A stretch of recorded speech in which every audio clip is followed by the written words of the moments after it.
आज हम गुरुदेव की पुस्तक आध्यात्म चेतना का ध्रुव केंद्र देवात्मा हिमालय, इसमें देखते हैं गुरुदेव हमें क्या बता रहे हैं। गुरुदेव बताते हैं हिम क्षेत्र की रहस्यमयी दिव्य संपदाएं। इसमें गुरुदेव ने हमें बताया है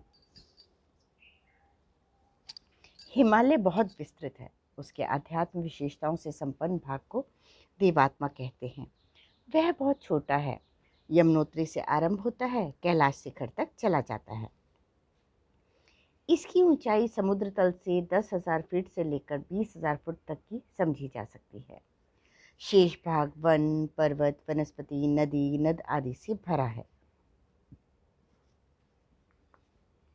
उसमें जहाँ कृषि संभव है, जल की सुविधा है, तापमान सही है, वहाँ उस क्षेत्र में रहने वाले अभ्यासी टिके रहते हैं और निर्वाह क्रम चलाते रहते हैं। उत्तरी ध्रुव में एस्किमो जाति के लोग रहते हैं। वे मांसाहार से पेट भरते हैं। बड़ी मछलियों की चमड़ी से रहने के लिए तंबू बनाते हैं। मछली के चर्बी से ही प्रकाश चलाते हैं। शिकार पकड़ने, उसे काटने, भूनने के लिए जिन वस्तुओं की आवश्यकता होती है, उन्हें भी एकत्रित करके काम चलाते रहते हैं। कुत्ते और हिरन उनके कामों में हाथ बटाते हैं। दक्षिण ध्रुव में मनुष्य या पशु तो नहीं रहते, पर वहाँ पेंगुइन जाति के 2 पैरों के सहारे चलने वाले पक्षी पाए जाते हैं। टिड्डे स्तर के चींटे भी होते हैं। इन ध्रुव प्रदेशों में मैदानी भागों में रहने वाले लोगों का निर्वाह असंभव जैसा लगता है, पर जो अभ्यस्त हैं वे चिर पुरातन काल से रहते हैं और वंश वृद्धि करते चले आ रहे हैं। इसका निष्कर्ष यही निकलता है कि प्राणी किसी भी परिस्थिति में रहने के लिए अपने को ढाल सकता है। प्रकृति उसके लिए आवश्यक सुविधा साधन भी जुटा देती है। घोर शीत वाले हिम आच्छादित प्रदेशों में भी कुछ प्रकार के जीव पाए जाते हैं। श्वेत भालू, श्वेत बिलाव, श्वेत पक्षी, श्वेत कछुए एक प्रकार से काई को ही अपना आहार बना लेते हैं। इन क्षेत्रों में पाई जाने वाली चट्टानी गुफाओं के नीचे वे बस जाते हैं और समीपवर्ती क्षेत्र में से ही अपना आहार प्राप्त कर लेते हैं। ऊंचाई पर पाए जाने वाले हिरन और भेड़ें उस वर्ग के लिए भोजन की आवश्यकता पूरी करते रहते हैं जिन्हें मांसाहार पचता है। यह हिमाच्छादित प्रदेशों के निवासियों के निर्वाह की चर्चा हुई। अब देखना यह है कि महत्वाकांक्षी मनुष्य भौतिक दृष्टि से उस क्षेत्र में जाकर क्या खोज और क्या पा सकता है। इस प्रयोजन के लिए बहुत ऊंचाई तक जाने का मोह छोड़ना होगा। वहां पहुंचना अत्यंत महंगा भी है और कष्ट साध्य भी। जिसने कैलाश मानसरोवर की यात्रा की है, उन्होंने गंगोत्री और बद्रीनाथ का मध्यवर्ती मार्ग पैदल चलकर पार किया है। वे जानते हैं इस प्रकार के प्रयास कितने खर्चीले होते हैं। जिनके सामने आध्यात्मिक लक्ष्य है, उनकी बात दूसरी है, पर जिनका दृष्टिकोण विशुद्ध भौतिक है, वे इस प्रकार के पचड़े में पड़कर अपनी सुख सुविधा वाली जिंदगी में क्यों जोखिम खड़ा करेंगे। आध्यात्मवादियों के अतिरिक्त दूसरा वर्ग शोधकर्ता वैज्ञानिकों का आता है। वे भी अपनी गुरुता सिद्ध करने, कीर्तिमाने स्थापित करने और कुछ ऐसी उपलब्धियां प्राप्त करने के लिए समर्पित रहते हैं जो पीछे वालों के लिए उपयोगी बन सकें और सराही जाती रहें। हिमालय इस दृष्टि से भी खोजने योग्य है। जब उत्तरी ध्रुव जैसे क्षेत्र शोधकर्ताओं के लिए आकर्षण का केंद्र बन सकते हैं, उन्हें वहाँ की परिस्थिति जानने के लिए कठिन यात्राओं के लिए प्रोत्साहित करते हैं, तो कोई कारण नहीं कि हिमालय की भौतिक संपदा को खोज निकालने के लिए शोधकर्ताओं का उत्साह क्यों न जगे। जहाँ प्रकृति का दोहन होता रहा है, वे क्षेत्र दुर्बल पड़ जाते हैं, किंतु जहाँ की मौलिकता अक्षुण्ण रही है, वहाँ खोज के लिए बहुत कुछ पाया जा सकता है। अमेरिका, ऑस्ट्रेलिया, न्यूजीलैंड आदि नए खोजी क्षेत्रों में भूमि उर्वरता, खनिज आदि का इतना बड़ा वैभव प्राप्त हुआ है कि वहाँ के निवासी कुछ ही समय में समृद्ध हो गए। हिमालय का क्षेत्र भी ऐसा है, जिसे अति प्राचीन काल में ही खोजा गया था।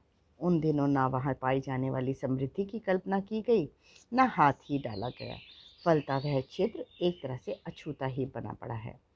समुद्र किनारे पर पड़े हुए सीप घोंघों को जिस प्रकार बालक बीन लेते हैं, उसी प्रकार हिमालय से अनायास ही मिलने वाले लाभों को ही पर्याप्त मानकर संतोष किया जाता रहा है।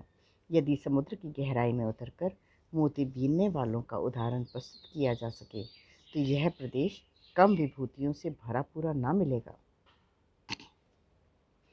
हिमखंड पर्वत धरती की ऊपरी सतह पर है, उसके नीचे सामान्य भूमि है। इस निचली सतह से कभी कभी गर्म गैसें ऊपर आती हैं और पानी के साथ मिलकर खौलते तप्त कुंडों का सृजन करती हैं। इनके स्रोत इनके स्रोत खोजे जा सकें तो असाधारण मात्रा में ऐसी ऊर्जा हस्तगत हो सकती है जो अनादिकाल से सुरक्षित हैं, जिनका दोहन कभी भी नहीं हुआ। पत्थरों में ऐसे तत्व भरे पड़े हैं जो बहुमूल्य रसायनों के रूप में बाहर निकाले जा सकते हैं, जिनका अति महत्वपूर्ण उपयोग हो सकता है। शिलाजीत उन्हीं में से एक है, जिसे असाधारण रूप से बलवर्धक माना जा सकता है। हिमालय से आने वाली नदियों की बालों में सोने चांदी जैसी बहुमूल्य धातुओं का सम्मिश्रण पाया गया है। यदि उनके उद्गम खोजे जा सके तो समतल भूमि में पाई जाने वाली धातु खदानों से अधिक मूल्यवान संपदा हाथ लग सकती है। कहीं कहीं यूरेनियम जैसी धातुओं का सम्मिश्रण भी रेत में पाया गया है। कुछ सरिताएं ऐसी हैं जिनके पानी में ऐसे तत्व मिले हुए हैं जो उन्हें प्रभावशाली औषधियों के समतुल्य बनाते हैं। यह रसायन उन क्षेत्रों की परतों में पाए जा सकते हैं जहाँ से वह टकराती हुई प्रवाहित होती हैं। कस्तूरी हिरण हिमालय की ऊंचाइयों में पाए जाते हैं। बारहसिंगा के सींग अपने आप में औषधीय विशेषताओं से भरे पूरे हैं। चवरी हिरण की पूंछ न केवल सुंदर होती है, बल उसके शरीर पर ढुलने से प्रसुप्त ऊर्जा में उभार भी आता है। इसी प्रकार अन्य अन्य जीव जंतु भी असाधारण विशेषताओं से भरे होते हैं। वातावरण का प्रभाव प्राणियों पर भी आता है और वे इस योग्य बनते हैं कि मनुष्य को शारीरिक मानसिक स्तर के विशेष अनुदान दे सकें। दुर्भाग्य इसी बात का है कि इन प्राणियों का अभिवर्धन करके उनके संपर्क से लाभ नहीं उठाया जा रहा है, वरन मांस के लिए उनका वध करके महती संभावनाओं से दिन अनुदिन वंचित होता चला जा रहा है। हिमालय के वृक्षों की अपनी विशेषताएं हैं। उनकी लकड़ियों में तेल की इतनी प्रचुर मात्रा पाई जाती है कि उसकी गीली लकड़ी को भी जलाया और ताप का लाभ उठाया जा सके। चीड़ देवदारू के तनों से निकलने वाला रस बिरोज के रूप में बाजार में बिकता है, अनेक रासायनिक प्रयोजनों के लिए काम में आता है। अन्य पेड़ भी अपने अपने ढंग के गोंद देते हैं। उनके पुष्प फल औषधियों की तरह काम में लाए जाते हैं। अन्न तो प्रचुर मात्रा में हिमालय की उबड़ खाबड़ भूमि पर पैदा नहीं होता, पर उसकी पूर्ति कर सकने वाले कई प्रकार के कंद अनायास ही उपलब्ध हो जाते हैं। उनकी क्षमता अन्न की तुलना में कम नहीं अधिक ही होती है। कितने ही शाक अलग अलग क्षेत्रों में अलग अलग प्रकृति के आकृति के ऐसे पाए जाते हैं जिन्हें शाक भाजियों के समतुल्य गुणकारी पाया जाता है। पत्तियों के रूप में पाए जाने पर भी उनमें पोषक तत्व उनसे कम नहीं होते, जैसे कि समतल भूमि के शाकों और फलों में पाए जाते हैं। भोजपत्र एक बहुउद्देशीय वृक्ष है। उसके बलकल का उपयोग वस्त्रों के रूप में, बिस्तर के रूप में, झोपड़ी आच्छादन के रूप में हो सकता है। उसके पत्र कागज के रूप में प्रयुक्त होते रहे हैं। भोजपत्र में उभरने वाली गांठों का काढ़ा बनाकर पीने से कड़क चाय की आवश्यकता पूरी होती है। औषधियों का तो हिमालय को भंडार समझना चाहिए। ऊंचाई पर पाई जाने वाली वन औषधियाँ असामान्य रूप से गुणों से भरपूर पाई गई हैं। उसी जाति की वन औषधियाँ यदि मैदानी इलाके के गर्म वातावरण में लगाई जाएं, तो उनमें वे विशेषताएं नहीं पाई जाएंगी जो ऊंचाई वाले पहाड़ी क्षेत्रों में उगने पर होती हैं। चट्टानों पर हवा के द्वारा मिट्टी की हल्की परत छोड़ दी जाती है। उसी में जड़ी बूटियाँ अपने लिए जड़ें फैलाने का स्थान बना लेती हैं। वायुमंडल से मिलने वाले खाद पानी से अपना पोषण करती हैं। ऐसी दशा में उनका विशिष्टताओं से संपन्न होना स्वाभाविक है। ऊंचाई पर होने के कारण उनका उपयोग नहीं हो पाता। कोई उन्हें लाने के लिए भी नहीं पहुंचता। यदि मार्ग बना लिया जाए तो उन्हें बटोरने और बोने का व्यवस्थित क्रम चलाया जाए तो मनुष्य के हाथ अमृतोपम औषधियों का भंडार हाथ लग सकता है। साथ ही अति लाभदायक उपयोग के रूप में विकसित किया जा सकता है। हिम आच्छादित प्रदेशों में कम ऊंचाई वाले ऐसे भी अनेक क्षेत्र हैं जहां शीत ऋतु में हल्की बर्फ जमती है। गर्मी आने पर वह पिघल भी जाती है। पिघलने पर उर्वरा भूमि निकल आती है। इस प्रकार भूमि के उभर जाने का समय श्रावण भाद्रपद के 2 महीने विशेष रूप में होते हैं। किन्हीं क्षेत्रों में थोड़ा आगा पीछा भी रहता है। इन्हीं 2 महीनों में उस भूमि में दबी वनस्पतियां अचानक उभर कर आ जाती हैं। अंकुरित और पल्लवित तो वे पहले से ही किसी रूप में बनी रहती हैं, पर गर्मी पाते ही वसंत काल की द्रुत गति से विकसित हो जाती हैं।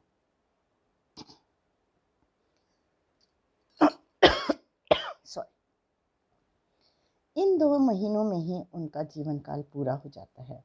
इस अवधि में पूरी तरह फल फूल लेती हैं।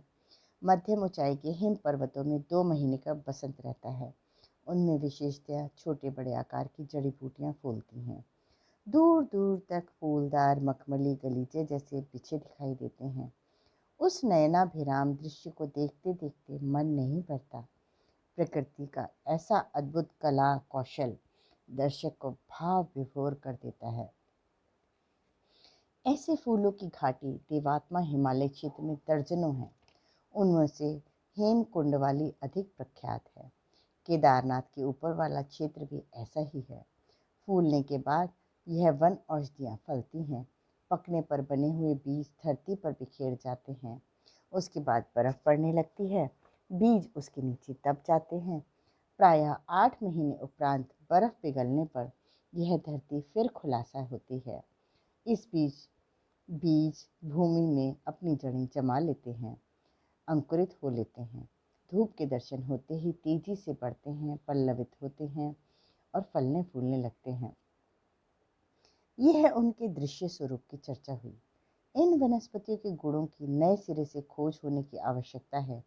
इन्हें पुष्प वाटिका के समतुल्य नहीं माना जाना चाहिए, वरन समझना चाहिए कि इनमें से एक बढ़े चढ़े गुणों वाली, शारीरिक और मानसिक रोगों का शमन करने वाली, जीवन शक्ति और दीर्घ आयुष्य प्रदान करने वाली वनस्पतियां हैं। चरक युग में तत्कालीन वन औषधियों की खोज हुई थी। आयुर्वेद का औषधि खंड भी उसी आधार पर बना था। उस बात को अब लंबा समय बीत गया है। कितनी ही लुप्त हो गईं, कितनी ही प्रजातियां नए सिरे से उत्पन्न हो गईं। यदि उनका विश्लेषण, वर्गीकरण, परीक्षण किया जाए तो नए सिरे से फिर आधुनिक औषधि शास्त्र विनिर्मित हो सकता है। इस क्षेत्र की कितनी ही वनस्पतियां अभी भी प्रख्यात किंतु दुर्लभ है। रात्रि को प्रकाश देने वाली ज्योतिष्मती, संजीवनी, रुंदती, सोमवल्ली आदि को देववर का माना गया है। इन्हें मृत मूर्छितों को नव जीवन प्रदान करने की शक्ति मानी जाती है। वृद्ध च्यवन ऋषि ने इन्हीं के आधार पर जरा जीर्ण वृद्धावस्था को नव यौवन में परिवर्तित करके कायाकल्प जैसा आनंद उठाया था। आगे गुरुदेव बताते हैं, दैवी सहायता मात्र पुण्य प्रयोजनों के लिए। मादक द्रव्यों की भांति सफलताओं का भी एक नशा होता है। जिन्हें असाधारण रूप से बल, वैभव, पद, गौरव आदि मिलता है, वे अहंता की मादकता से उन्मत्त जैसे हो जाते हैं। मर्यादाओं को तोड़ने, वर्जनाओं की उपेक्षा करने और अपराधी स्तर के उद्धत आचरणों में निरत होने लगते हैं। अनुकरण की छूत एक दूसरे को लगती है। अनाचार, उत्पीड़न की प्रतिक्रिया उत्पन्न होती है। प्रतिशोध पर प्रतिशोध का क्रम चल पड़ता है। नियति भी उद्धतों को प्रताड़ित किए बिना चैन से कब बैठती है। मन स्थिति में घुसी हुई विषाक्तता परिस्थितियों में विग्रह विद्रोह के तत्व उभारती है। संघर्ष खड़े होते हैं तथा साथ ही प्रकृति भी अनेक प्रतिकूलताएं, विपत्तियां, विभीषिकाएं बरसाने लगती हैं। अशांति के अनेक विस्फोट फूलने लगते हैं। वातावरण संकटों, असंतोषों, अभावों से भर जाता है।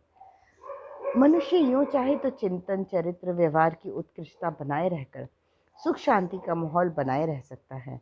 स्नेह सहयोग की नीति अपनाकर हंसती हंसाती जिंदगी जी सकता है। जितने साधन उपलब्ध है उन्हें मिल बांट कर खाते हुए प्रगति और प्रसन्नता भरपूर मात्रा में उपलब्ध कर सकता है, पर वह ऐसा करता नहीं है। शूद्रता जब भी संपन्न होती है तभी विष उगलती है। कुमार्ग अपनाने का प्रतिफल विपत्तियों और विग्रहों के रूप में ही सामने आ सकता है। यही सब बार बार होता रहा है। अनैतिकता की अराजकता बार बार उभरती रहती है। समुद्र में ज्वार और पवन में तूफान आने की तरह जब मानवीय क्रियाकलापों में अनैतिकता की अराजकता उभरती है तो विश्व संतुलन बिगड़ने लगता है। यदि वह उसी रूप में चलता रहे तो महाविनाश जैसे विग्रह खड़े होते हैं। उनकी रोकथाम आवश्यक है। असंतुलन को संतुलन में बदलने से बात बनती है। उफानों को रोकने के लिए चूल्हे की जलती अग्नि बुझानी पड़ती है। उफनते झागों में पानी डालना पड़ता है। इसकी व्यवस्था भी नियता से बना रखी है। संतुलन की जिम्मेदारी देवताओं सिद्ध पुरुषों को सौंपी है। उनकी विशेषता का उपयोग ये है कि सृष्टि के बिगड़ने वाले संतुलन को समय समय पर नियंत्रित कर सके। प्रकृति के मार्ग में अड़े हुए अवरोधों को हटाते रहें। यह एक प्रकार से सृष्टा का हाथ बटाना है। विश्व उद्यान के मालिकों को यही करना पड़ता है। वे उन्हें सम्मत बनाने के लिए खाद पानी की व्यवस्था करते हैं। खरपतवारों को उखाड़ने और उजाड़ने वाले तत्वों से निपटते हैं। देवात्माओं की शक्ति सामर्थ्य इसी प्रयोजन में निरत रहती है। वे अधर्म के उन्मूलन और धर्म के संस्थापन वाली ईश्वरीय इच्छा को पूर्ण करने में अपनी सत्ता और क्षमता को होमते रहते हैं। गिरे हुओं को उठाते हैं, उठने वालों को बढ़ाते, भटकों को राह दिखाते और पीड़ितों की सहायता करते हैं। आत्मा की गरिमा इसी में है कि वह अपना दुलार बिखेरे और वैभव बांटे, अनीति से निपटे, नीति को बढ़ाए, बिगड़े हुए संतुलन को बनाए। देवात्माएं यही करती रहती हैं। अपनी अपूर्णता दूर करने के लिए योग तप का आश्रय लिया जाता है। साथ ही जो कुछ उच्च स्तरीय वैभव प्राप्त होता है उसे सत्प्रवृत्ति संवर्धन में लगाया जाता है। सिद्ध पुरुषों का यही एकमात्र क्रियाकलाप रहता है। वे बादलों की तरह सुसंपन्न बनते हैं और अपनी विभूतियों को आवश्यक प्रयोजनों के लिए भूखंडों पर बरसा देते हैं। सिद्ध पुरुष इसी के लिए अवसर की तलाश में भी रहते हैं। जहां अपने सहयोग की आवश्यकता समझते हैं वहां उसे बिना मांगे अहेतुकी कृपा के रूप में मुक्त हस्त से बिखेर देते हैं। साथ ही ऐसे सुसंस्कारी व्यक्तियों को भी ढूंढते रहते हैं जिन्हें सामान्य से असामान्य बनाकर अपने ऊपर लदे हुए दायित्व में भागीदार बनाने के लिए सहयोगी स्तर तक विकसित किया जा सके। साधक ऐसे ही व्यक्तित्वों को कहते हैं। पुण्य परमार्थ की उमंगों को उभारना ही साधना है। साधकों को सिद्धों की और सिद्धों को साधकों की आवश्यकता पड़ती है। दोनों एक दूसरे को खोजते हैं। संयोग मिल जाने पर अंधे पंगे का सही संयोग बनाकर अपूर्णता को पूर्णता में बदल देते हैं। सिद्ध पुरुष सूक्ष्म शक्ति प्रधान होते हैं। उनका शरीर सूक्ष्म होता है। साधक की स्थिति स्थूल शरीर में समाहित होती है। स्थूल की वरिष्ठता सूक्ष्म के संयोग से प्राप्त होती है। काया की वरिष्ठता प्राण बाहुल्य में है। साधक को काया और सिद्ध को प्राण कहा जा सकता है। दोनों एक दूसरे के पूरक हैं। एकाकी सिद्ध मात्र सूक्ष्म होने से प्रत्यक्ष हलचलों के संयोजन में असमर्थ रहता है। इसी प्रकार एकाकी साधक प्राण शक्ति की न्यूनता के कारण वैसा कुछ नहीं कर पाता जिसे अलौकिक या चमत्कार कहा जा सके। ऐसा बंध पड़ना दोनों के संयोग से ही संभव होता है। इसीलिए सिद्ध साधकों को और साधक सिद्धों को तलाशते देखे गए हैं। जब संयोग मिल जाता है तो दोनों पक्ष कृतकृत्य हो जाते हैं। दो पहियों की गाड़ी सरपट दौड़ने लगती है। सिद्ध पुरुषों का प्रधान कार्य सृष्टि का संतुलन बनाए रखना है। इन्हीं के लिए उनकी साथी सहयोगी की आवश्यकता पड़ती है। इसीलिए उत्सुकता पूर्वक सत्पात्र साधकों को वह तलाश करते रहते हैं। साधकों के लिए अपने बलबूते अधिक कुछ करना संभव नहीं होता। बालक को अभिभावक या अध्यापक का सहयोग चाहिए ही। इसके बिना एकाकी निर्वाह या विकास नहीं बन पड़ता।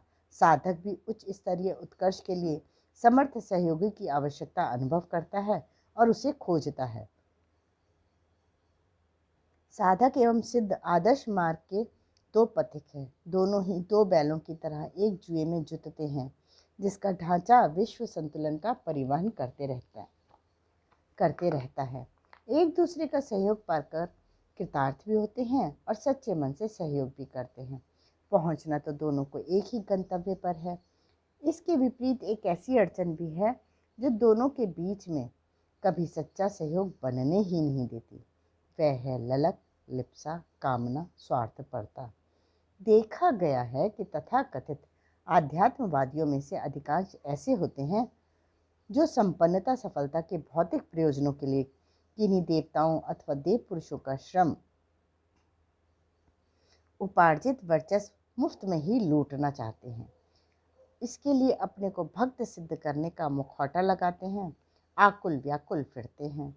भक्त वेशधारी जो भी सोचते हो, पर देवात्माओं की अंतर्दृष्टि आर पार हो जाने वाली होती है। उन्हें वस्तु स्थिति समझने में कभी भ्रम नहीं होता। उन्हें किसी बहाने फुसलाया नहीं जा सकता। जिसके नाम की चिट्ठी होती है, पोस्टमैन उसका घर तलाशते हुए स्वयं ही पहुंच जाता है। खिले फूल की गंध पाकर भौरें, तितलियां, मधुमक्खियां स्वयं ही दौड़ पड़ती हैं। इसी प्रकार जिन आत्माओं में उदात्त चिंतन, आदर्श चरित्र, स्नेह, सद्भाव का विकसित स्वरूप दिख पड़ता है, उन्हें सिद्ध पुरुष अपने लिए उपयोगी मान लेते हैं और उन्हें समीप लाने के लिए, अर्जित विभूतियों द्वारा निहाल करने के लिए स्वयं ही उन्हें खोज लेते हैं और उनके घर जा पहुंचते हैं। विवेकानंद के घर रामकृष्ण परमहंस स्वयं ही पहुंचे थे। शिवाजी से समर्थ गुरु रामदास ने इसी बहाने स्वयं संपर्क बनाया था। चाणक्य और चंद्रगुप्त का सहयोग भी इसी प्रकार बना। ऐसे सुयोग घर जाकर भी बनाए जा सकते हैं और अपने आकर्षण से कहीं बाहर बुलाकर उनसे संपर्क भी साधा जा सकता है। हर हालत में उन्हें परख, चयन, आमंत्रण, आकर्षण समर्थ शक्तियों का ही होता है। अनुग्रह करता तो निमित्त मात्र होते हैं। कई कौतूहल को कसौटी मानकर उनकी तलाश में निकलते हैं और कामना पूरी करने के लिए उनका अनुग्रह चाहते हैं। वे भूल जाते हैं कि कोई निजी स्वार्थों की पूर्ति के लिए किसी लिए अनुदानों की वर्षा करेगा। परमार्थ के लिए तो उदार चित्ता बड़े बड़े दान दे देते हैं। हरिश्चंद्र, दधीची, भामाशाह आदि ने जब उच्च प्रयोजन सामने खड़े देखे थे तो उनकी झोली भर दी, पर हट्टे कट्टे भिखारी जब कोई बहाना बनाकर भीख मांगने निकलते हैं तो उन्हें दुत्कार ही मिलती है। आध्यात्म क्षेत्र में समर्थों के विशिष्ट अनुदान सत्पात्रों को मिलने की परंपरा रही है। लालची, स्वार्थी जब मतलब काटने के लिए, भीख मांगने या जेब काटने के लिए अपने को आध्यात्मवादी लबादे से लपेटते हैं तो उनकी पोल तत्काल खुल जाती है। ऐसे लोगों को निराश होकर ही वापस लौटना पड़ता है। जिन लोगों ने इस प्रकार की खोज में लंबी दौड़ धूप की है, वे निराश होने पर अपनी प्रतिष्ठा बचाने के लिए मनगढ़ंत कहानियां सुना लेते हैं और परिचित लोगों के आगे सिद्धों से भेंट के लंबे किस्से सुनाते हैं। इस कौतुक को सुनने से किन्हीं का मनोरंजन तो हो जाता है, आरंभिक कुछ समय के लिए असमंजस युक्त विश्वास भी कर लेते हैं, पर वस्तु स्थिति प्रकट होने में देर नहीं लगती। जब व्यक्तित्व और व्यवहार में किन्हीं उच्च स्तरीय गतिविधियों का समावेश नहीं दिखता तो वे समझ लेते हैं कि कथन में प्रपंच मात्र था। पारस को छूकर लोहा सोना बन जाता है। स्वाति की बूंद से संपर्क होने पर सीप मोती बन जाता है। चंदन वृक्ष के समीप उगने वाले झाड़ झंकार महकने लगते हैं। तो कोई कारण नहीं कि सिद्ध पुरुषों की अनुकंपा पाने वाला घटिया जीवन जीता रहे और बचकानी प्रवृत्तियों के बाड़े में कैद रहे। गांधी की आत्मीयता पाकर विनोबा बन गए थे। सिद्ध पुरुषों का उद्देश्य किन्हीं लालची अहंकारी लोगों की कामनाएं पूरी करते फिरना नहीं है, न ही वे इसके लिए अपनी तपस्या को कूड़े के ढेर में बिखेरते हैं। उनकी स्वयं की सत्ता, उत्कृष्टता का परिपोषण करने के लिए समर्पित हुई तो वे अपने बहुमूल्य तप का समापन किसी को कौतूहल दिखाने के लिए, किन्हीं की ललक लिप्साएं पूरी करने के लिए क्यों खर्च करेंगे। इस नग्न सत्य को ऐसे हर व्यक्ति को भली प्रकार समझना चाहिए जो सिद्ध पुरुषों को खोजने, उनसे लाभ उठाने के लिए जहाँ तहाँ भटकते हैं। उन्हें वरदान अनुग्रह प्राप्त करना तो दूर, दर्शन का लाभ भी नहीं मिलता, भले ही उनकी मौजूदगी समीपवर्ती क्षेत्र में ही क्यों न हो। कभी कभी ऐसा होता देखा गया है कि एक ठग को दूसरा ठग अपने चंगुल में फंसा लेता है और पकड़े हुए शिकार को झोली में डालकर अपना स्वार्थ सिद्ध करता है। प्रेत पिशाचों में से, यक्ष गंधर्वों में से कुछ ऐसे मंचले होते हैं जो इन प्रपंची लोगों की मनोभूमि को ताड़ लेते हैं। उन्हें फंसाकर मनमाने कृत्य कराने के लिए वाहन जैसा उपयोग करते हैं। यह वर्ग भी सूक्ष्म शरीरधारी ही होता है। निकृष्ट वर्ग में गिने जाने पर भी वेश बदलकर किसी भी रूप में प्रकट होने की कला में अभ्यस्त होता है। उनके लिए सिद्ध पुरुषों जैसा रूप बना लेने में कठिनाई नहीं होती। मूर्खों के साथ वे धूर्तों जैसा व्यवहार करते हैं। कौतूहल दिखाकर उन्हें मंत्र मुक्त भी कर लेते हैं। सम्मोहित कर उन्हें उंगली के इशारे पर कठपुतली की तरह नचाते हैं। इस प्रकार जकड़े पकड़े गए लोग भी अपने को सिद्ध पुरुषों के साथ संपर्क साधने की मान्यता में जकड़ जाते हैं और उनकी इच्छा अनुसार उचित अनुचित का विचार किए बिना हे कृत्य करते रहते हैं। अघोरी, कापालिक, तांत्रिक स्तर के लोग इसी प्रकार के कुचक्र में फंसे हुए होते हैं। संत का जीवन आदर्शवादी और परमार्थ परायण होना चाहिए। पात्रता और प्रामाणिकता उनकी महानता को सिद्ध करने वाली कसौटियाँ सही सिद्ध करती दिख पड़नी चाहिए। पर इसके विपरीत जब दिख पड़ता है तो कोई संत वेश धारण करके भी अभक्ष्य खाता, अपेय पीता, अपवित्र उपकरण धारण करता और कुकर्मों में निरत रहता है तो समझना चाहिए कि वह किसी प्रेत पिशाच का वाहन बन गया है या किसी बेताल योनि ने इसे अपने फंदे में फंसा लिया है। ऐसे लोगों की गतिविधियां मारण, मोहन, उच्चाटन, वशीकरण आदि हेय कृत्यों में संलग्न रहती हैं। वे इसी प्रकार की चर्चाएं एवं चेष्टाएं करते हैं। नाम तो देवता सिद्ध होने जैसा लेते हैं, पर वस्तुतः वे किन्हीं पिशाच प्रेतों के वशवर्ती होते हैं। वे ही विलक्षण वस्तुएं लाकर दिखा देने, कौतूहल प्रकट करने जैसी आश्चर्यचकित करने वाले कृत्य करते देखे जाते हैं। इन प्रदर्शनों का उद्देश्य मात्र चकित व्यक्तियों को सम्मोहन जाल में फंसा लेना मात्र ही होता है। आज के स्वाध्याय का क्रम यहीं समाप्त होता है। धन्यवाद।